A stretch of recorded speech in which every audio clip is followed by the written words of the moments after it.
लग्नाचे दागिने म्हणजे श्रीमंत पेशवाई दागिने, नाशिकचे सुप्रसिद्ध सराफ मयूर अलंकार सराफ।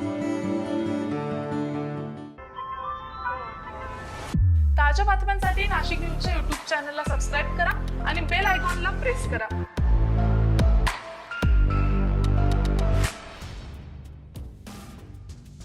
महाराष्ट्र आरोग्य विज्ञान विद्यापीठातर्फे सुरू असलेल्या हिवाळी सत्र परीक्षेत सलग तिसऱ्या परीक्षेतील प्रश्नपत्रिका लीक झाल्याचा मेसेज विद्यापीठाच्या मेलवर आल्यानंतर त्वरित दुसरी प्रश्नपत्रिका पाठवण्यात आली। या दरम्यान परीक्षेला विलंब झाला, त्यानंतर परीक्षा घेण्यात आल्या। आरोग्य विज्ञान विद्यापीठाचा MBBSचा द्वितीय वर्षाचा फार्माकोलॉजी 1 विषयाचा पेपर सोमवारी म्हणजेच 2 डिसेंबर रोजी लीक झाल्यानंतर ती परीक्षा रद्द करण्यात आलेली होती। बुधवारीही पुन्हा त्याच प्रकारची पुनरावृत्ती झाल्याची अफवा पसरल्यानं प्रश्नपत्रिका बदलण्यात आली।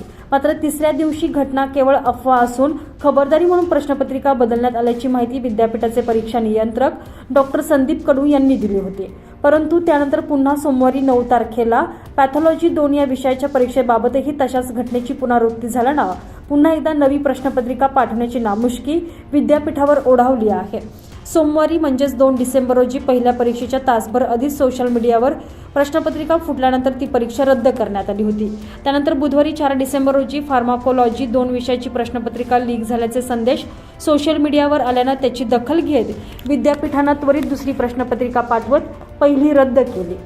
दोन्ही दिवशी घडलेल्या प्रकारची तात्काळ दखल घेत सायबर सेलसह म्हसरूळ पोलीस ठाणे तसंच गुन्हे शाखेत विद्यापीठानं तक्रार दाखल केली होती। आता पुन्हा त्याच घटनेची पुनरावृत्ती झाल्यानं पुन्हा पोलीस ठाण्यात तक्रार नोंदवण्यात आल्याचं विद्यापीठातर्फे कळवण्यात आलेलं आहे। आरोग्य विज्ञान विद्यापीठाचा MBBS द्वितीय वर्षाचा फार्माकोलॉजी 1 विषयाचा पेपर सोमवारी 2 डिसेंबर रोजी लीक झालेला होता। बुधवारी पुन्हा त्याच प्रकारची पुनरावृत्ती झाल्याची अफवा पसरल्यानं प्रश्नपत्रिका बदलण्यात आलेली होती। मंगळवारी 9 डिसेंबर रोजी पुन्हा पॅथॉलॉजी 2 या विषयाची प्रश्नपत्रिका लीक झाल्याचा मेसेज आल्यानं प्रश्नपत्रिका बदलण्यात आली। विद्यापीठानं चौकशीसाठी विद्यापीठ स्तरीय समिती नेमल्याचं आधी स्पष्ट केलंय। सर्व केंद्रांवरील CCTV फुटेज व्हिडिओ विद्यापीठानं तत्काळ जमा करून ताब्यात घेतलेले असून त्याची तपासणी सुरू आहे।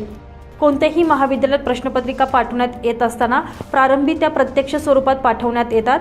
महाविद्यालयाचे प्राचार्य कॅमेऱ्याच्या समोर 4 प्राध्यापकांसमोर त्या सीलबंद प्रश्नपत्रिका उघडतात, त्यानंतर त्याचे वाटप केले जाते। अशा परिस्थितीत प्रश्नपत्रिका कशी काय लीक होऊ शकते याबाबत साशंकता व्यक्त होत असून विद्यापीठाच्या सुरक्षेबाबत प्रश्नचिन्ह उपस्थित होऊ लागला आहे। Bureau report, Nashik news, Nashik.